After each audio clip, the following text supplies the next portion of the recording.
Hi అండి. Welcome back to LL kitchens. ఈరోజు చల్లగా ఉండే ఫ్రూట్ సలాడ్ని ఇంట్లో ఎలా తయారు చేసుకోవాలో చూద్దాము. ఇప్పుడు అసలు ఎండలు ఎక్కువగా ఉన్నాయి కండి, ఇలా ఇంట్లోనే తయారు చేసుకోండి. బయట తినేదానికంటే కూడా మనము ఇంట్లోనే సింపుల్గా ప్రిపేర్ చేసుకోవచ్చు. స్టవ్ వెలిగించుకొని ఒక బాణీ పెట్టుకొని 1/2 లీటర్ వరకు పాలను పోసుకొని మరిగించుకుంటున్నాను. ఈ పాలు మరిగేలోపు మరొక గ్లాస్ పాలల్లో 3 టేబుల్ స్పూన్ల కస్టర్డ్ పౌడర్ని వేసుకుంటున్నాను. నేను ఇక్కడ పెద్ద స్పూన్తో వేస్తున్నాను. చిన్న స్పూన్తో అయితే 4 స్పూన్ల వరకు పడుతుంది. ఈ కస్టర్డ్ పౌడర్ ప్యాకెట్ అనేది నేను బయట సూపర్ మార్కెట్లో తీసుకున్నానండి. ఇది ఎక్కడ సూపర్ మార్కెట్లోనే అవైలబుల్గా ఉంటుంది.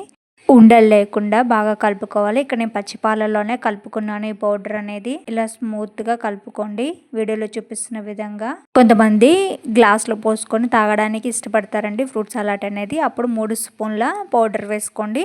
కన్సిస్టెన్సీ అనేది లూజ్గా వస్తుంది. పాలను మీడియం ఫ్లేమ్లోనే ఉంచుకొని 2-3 పొంగులు వచ్చేంత వరకు మరిగించుకోవాలి. ఇలా పొంగు వచ్చిన తర్వాత స్వీట్నెస్ కోసము షుగర్ని 3 స్పూన్ల వరకు యాడ్ చేసుకుంటున్నాను. మీ స్వీట్నెస్ని బట్టి మీరు యాడ్ చేసుకోండి. ఫ్రూట్స్ వేసుకుంటాం కాబట్టి స్వీట్నెస్ అనేది చూసి వేసుకోండి. ఒకసారి కలుపుకొని మనం ముందుగా మిక్స్ చేసి పెట్టుకున్న కస్టర్డ్ పౌడర్ మిల్క్ని ఈ మిల్క్లో వేసుకుంటున్నాను. ఇలా మిల్క్లో వేసుకోగానే కలుపుతూనే ఉండాలి, లేకపోతే అడుగంటుతూ ఉంటుంది. మనం కస్టర్డ్ పౌడర్ వేసుకుని 5 నిమిషాలకే చిక్కబడడం స్టార్ట్ అవుతుంది. 5 నిమిషాల తర్వాత ఇలా చిక్కబడిపోయింది. ఇలా చిక్కగా ఉంటే చాలండి. ఇలా వీడియోలో చూపిస్తున్న విధంగా చిక్కగా అయిన తర్వాత స్టవ్ ఆఫ్ చేసుకోండి. స్టవ్ ఆఫ్ చేసుకున్న తర్వాత బాదం తీసుకొని సన్నని ముక్కలుగా కట్ చేసుకుంటున్నాను పొడుగ్గా. ఇలా వీడియోలో చూపిస్తున్న విధంగా బాదంని పీసులుగా కట్ చేసుకున్నాను.